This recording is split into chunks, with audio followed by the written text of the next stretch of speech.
Assalamualaikum warahmatullahi wabarakatuh. Kami dari kelompok 2 yang beranggotakan saya sendiri, Indah Wulandari sebagai moderator, Febrian Rizky Adisutyo, dan Lutfi Aldri Permana. Pada kesempatan kali ini, kami akan menjelaskan hasil resume mengenai materi pertemuan 2, 3, dan 4, mata kuliah pemrograman lanjut. Yang pertama yaitu materi pertemuan 2 mengenai kelas dan objek. Materi pertemuan 2 yaitu kelas dan objek, yang mana saya akan menjelaskan mengenai yang pertama itu pengertian, yang kedua aturan menjalankan kelas, yang ketiga struktur kelas, yang keempat metode, dan yang terakhir yaitu mendeklarasikan objek.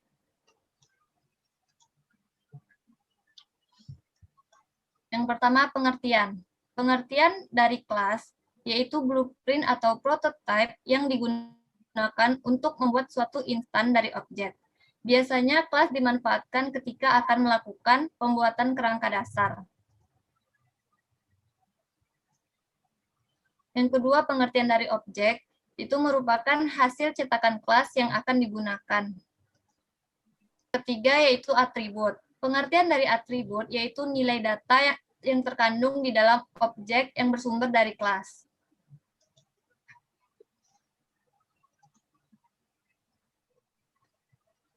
Selanjutnya, aturan menjalankan kelas. Ada 5 aturan di sini. Yang pertama yaitu, pada file Java tidak boleh terdapat lebih dari satu public atau atribut akses.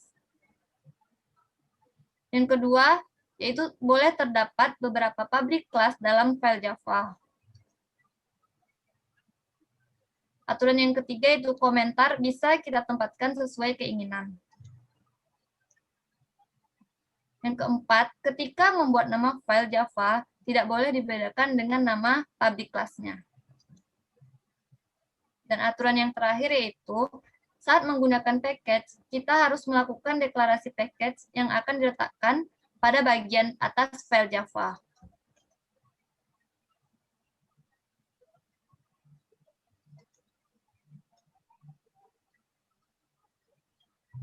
Selanjutnya itu struktur kelas.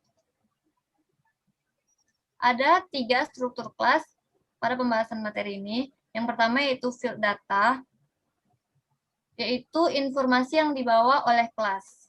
Yang kedua metode, yaitu operasi yang berbentuk fungsi dan dijalankan oleh objek dari kelas.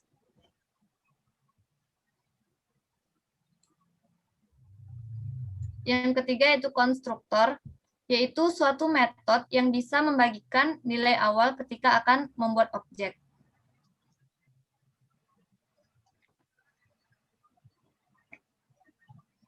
Selanjutnya yaitu metode.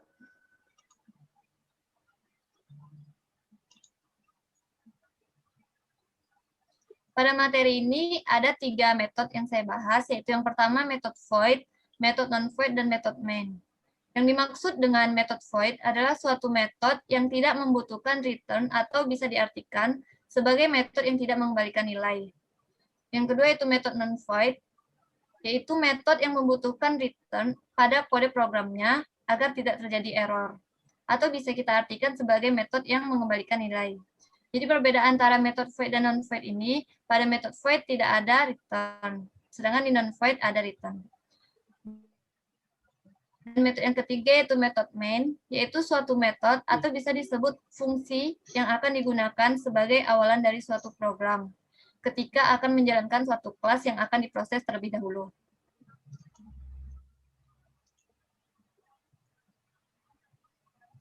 Yang terakhir yaitu mendeklarasikan objek. Ada 2 cara untuk mendeklarasikan objek. Cara yang pertama yaitu dengan melakukan pendeklarasian variabel yang akan dimanfaatkan sebagai referensi ke objek dari kelas yang berhubungan. Cara yang kedua yaitu menginstansiasi kelas dengan memanfaatkan keyword new. Selanjutnya saya akan membuat contoh implementasi dari materi yang sudah saya jelaskan tadi. Saya di sini mengambil contoh kelasnya yaitu kelas motor. Di sini saya memakai text editor Visual Studio Code. Pertama yaitu kita membuat package yang terlebih dahulu. Saya buat di sini dengan nama motor class. Yang selanjutnya saya buat di sini ada dua file, yaitu motor Java dengan demo motor. Yang mana demo motor ini merupakan yang menggunakan kelas mainnya untuk menjalankan kode program yang ada di motor Java ini. Selanjutnya kita buat, yaitu yang pertama kita buat dulu variabel atau fieldnya. Di sini saya memakai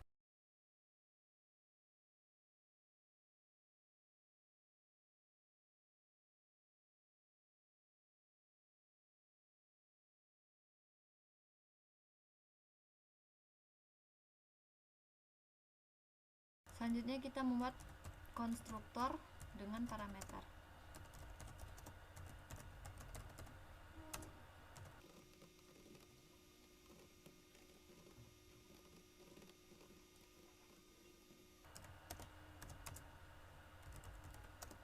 Dimana param 1, param 2 ini merupakan param 1 itu jenis,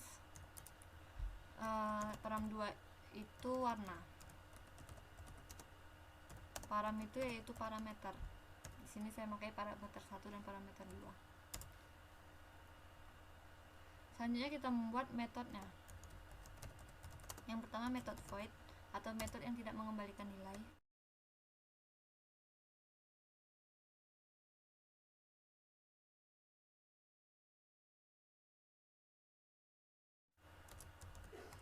Metode non void atau metode yang mengembalikan nilai. Jadi kita menggunakan return pada metode non void ini.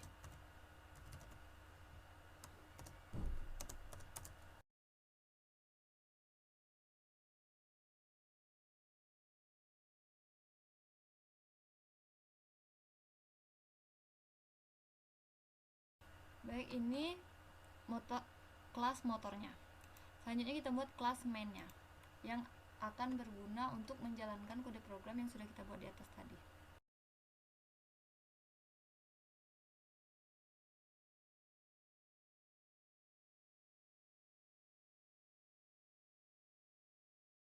Vario ini merupakan jenis motornya. Saya contohkan di sini motor Vario. Jadi jika kode program ini benar akan menghasilkan jenisnya itu Vario, warnanya warna hitam, dan tahun produksinya 2020.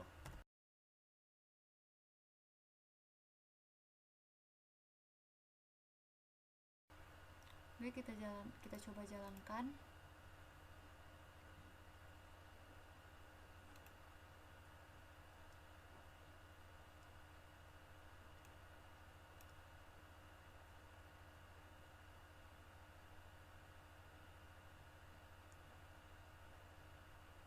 Dan akan menghasilkan output yaitu jenisnya Vario, warna hitam, dan tahun produksi 2020.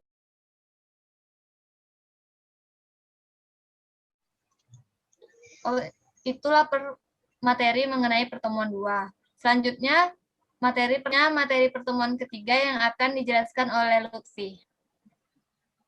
Oke. Pada materi yang ketiga kita akan membahas yang pertama yaitu keyword list. Nah, apa itu keyword list? Keyword list biasanya digunakan untuk menyatakan diambilnya suatu objek dari kelas itu sendiri. Contoh penggunaannya seperti ini. Letakkan keyword list di depan variabel.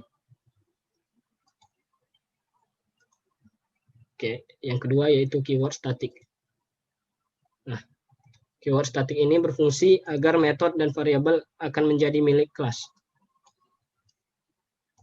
Nah, ada beberapa aturan dari keyword static ini. Yang pertama yaitu static dapat dipanggil oleh metode lain dengan syarat juga merupakan static method. Yang kedua, static dapat mengakses variabel dengan syarat juga merupakan static. Yang ketiga, tidak boleh menggabungkan keyword lain seperti this dan super. Contoh program dari static ini yaitu seperti ini, yang dimana kelas yang di kanan ini merupakan kelas dari contoh, dan yang di sebelah kiri adalah kelas dari main, yang dimana pada kelas main akan kita panggil kelas contoh yaitu pada statement ini. Maka akan diambil objek dari kelas contoh dan akan menghasilkan output fungsi statik, yaitu yang berada pada kelas contoh. Yang ketiga, keyword final. Nah, keyword final biasanya digunakan untuk mendeklarasikan sebuah variabel agar variabel tersebut tidak dapat diubah lagi alias mutlak atau mutakhir. Contohnya seperti final double IP semester 1. Nah, tidak mungkin IP dapat berubah. Begitu contoh. Yang selanjutnya yaitu atribut akses. Atribut akses biasa juga disebut dengan modifier. Atribut akses ini ada 3 jenis, yaitu public, protected, dan private, yang masing-masing memiliki fungsi yang berbeda-beda. Nah, apa saja fungsinya? Yang pertama yaitu atribut akses public. Atribut akses public dapat diakses oleh apa saja. Yang kedua yaitu atribut akses protected. Nah, atribut akses protected ini dapat diakses oleh subclass serta kelas lain yang berada dalam satu package. Yang ketiga yaitu atribut akses privat. Atribut akses privat ini dapat diakses pada kelas tertentu saja. Yang keempat, tanpa menggunakan atribut akses, maka kelas tersebut atau variabel tersebut dapat diakses oleh kelas yang berada dalam satu package. Selanjutnya itu kelas enumeration. Enumeration atau enum pada pemrograman tertulis enum adalah sebuah kelas yang memuat nilai yang baru yang hanya memiliki nilai yang terbatas. Sebuah kelas yang memuat nilai yang hanya terbatas. Sekedar info, enumeration ini baru tersedia pada Java versi 5. Contoh penggunaannya seperti ini, yaitu enum HP, yaitu nilainya hanya terbatas 5 saja. Atau lanjutannya, dalam kelas enum tadi terdapat kelas main untuk memanggil satu persatu dari data atau nilai dari kelas enum. Maka akan keluar seperti ini. Selanjutnya itu inner class. Inner class bisa juga disebut dengan nested class atau kelas tersarang. Inner class merupakan kelas yang dideklarasikan di dalam kelas. Biasanya digunakan untuk mengelompokkan beberapa kelas yang memiliki fungsi yang berbeda. Bagaimana cara mendeklarasikannya? Yaitu seperti ini. Yang pertama kita mendeklarasikan outer class-nya terlebih dahulu, lalu mendeklarasikan field-nya satu persatu, apa yang akan kita perlukan. Yang kedua, kita deklarasikan inner class pada blok yang terdapat dalam outer class tersebut. Maka inilah yang disebut dengan inner class, karena berada dalam blok outer class-nya yaitu kelas laptop.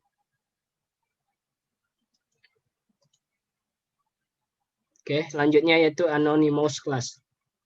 Nah, apa itu anonymous class? Anonymous class yaitu kelas yang digunakan untuk inisialisasi objek dari kelas lain. Pada kelas ini sering menggunakan keyword abstrak atau interface, sehingga dapat berfungsi untuk memberikan gambaran program yang akan dibuat.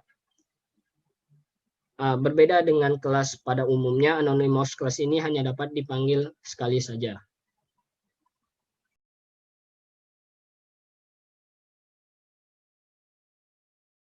Ini contoh dari program dari anonymous class. Oke, materi selanjutnya akan dilanjutkan oleh Febrian. Pada Febrian, kami persilakan. Oke, selanjutnya ya ini materi pertemuan keempat yakni inheritance atau pewarisan. Inheritance adalah sebuah kelas yang dapat menurunkan metode atribut yang dapat dimilikinya kepada kelas lain.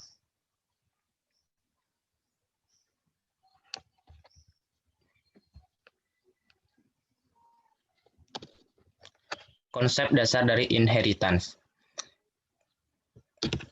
Pada sebuah program OOP tersebut, kita diperintahkan untuk menampilkan dan menjelaskan sebuah binatang. Maka program tersebut akan error karena seekor binatang itu mempunyai banyak macam yang berbeda-beda. Maka dari itu, konsep inheritance dipakai pada kasus seperti ini. Dengan cara binatang akan kita jadikan sebagai superclass, sedangkan sapi, harimau, tikus akan kita jadikan sebagai anak kelas atau subkelas.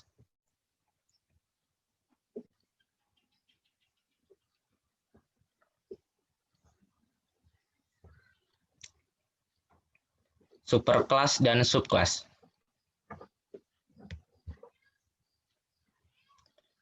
Superkelas adalah sebuah kelas induk yang berfungsi untuk mewariskan atribut dan metode kepada kelas turunannya. Sedangkan untuk subkelas adalah sebuah kelas anak atau kelas turunan yang akan menerima atribut dan metode dari kelas induk.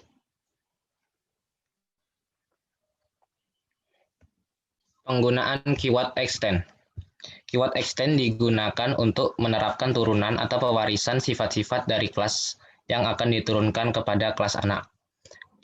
Contohnya yakni kelas binatang sebagai kelas induk atau superkelas, dan kelas sapi adalah kelas anak atau subkelas yang kita berikan keyword extend untuk penerapannya.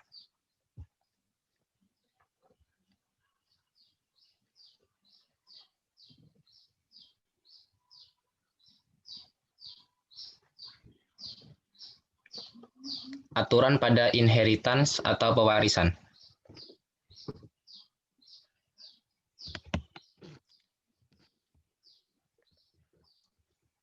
Yang pertama yakni, sebuah konstruktor dari superkelas tidak dapat diwariskan kepada subkelas apabila tidak dipanggil dengan menggunakan kata kunci super. Yang kedua, atribut atau akses modifier privat tidak dapat diwariskan, sedangkan untuk atribut protected dan public dapat diwariskan. 3. Untuk member protected hanya dapat diakses oleh subkelas melalui pewarisan, dan member public dapat diwariskan di mana saja. Untuk mengakses member dari superkelas, yakni dengan menggunakan kata kunci super. Yang kelima, tidak boleh menggunakan multi-inheritance atau pewarisan ganda. Yang keenam, atribut public dan protected dari member superkelas akan diwariskan kepada subkelas ketika pewarisan extern dilakukan.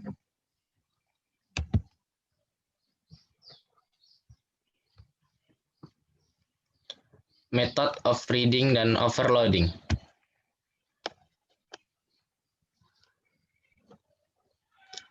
Konsep method of reading.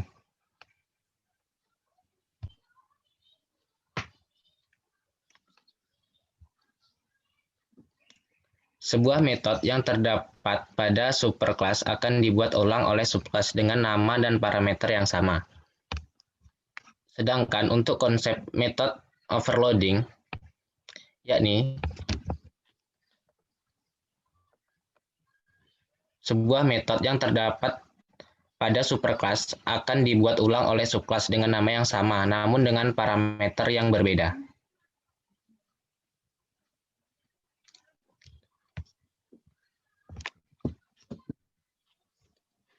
Yang terakhir yakni, bagaimana cara mengimplementasi inheritance atau pewarisan pada sebuah program. Ada 4 kelas, yakni kelas binatang, sapi, kelas combine. Pada kelas binatang, yakni kita jadikan sebagai kelas induk, mempunyai atribut berbentuk tipe data string habitat dan string jenis makanan. Dan untuk metodenya, yakni metode string dengan parameter string habitat. Oke, pada kelas sapi, yakni ada atribut string jenis kelamin dan metode cara bergerak sapi. Dan untuk yakni dengan field atau atribut string pelindung tumbuh, dan metodenya yaitu cara bergerak kobra. Nah, untuk menjadikan kelas sapi kobra sebagai kelas turunan, kita akan menambahkan keyword extend pada kedua kelas tersebut. Keyword extend binatang. Kobra kita buat juga extend binatang. Karena keyword extend adalah salah satu penerapan membuat headers atau warisan. Oke, pada kelas main-nya saya sudah buat metode main-nya dengan inisialisasi salah satu dari kelas dasar sapi yang kita inisialisasi dengan cara membuat new sapi. Untuk memanggil metode dari kelas sapi, kita akan membuat A ya ini sebagai variabel A cara bergerak sapi. Dan untuk yang kedua yakni kita akan memanggil metode dari kelas induk yakni kelas binatang yakni info. Coba kita jalankan terlebih dahulu. Oke, kita tunggu hasil out.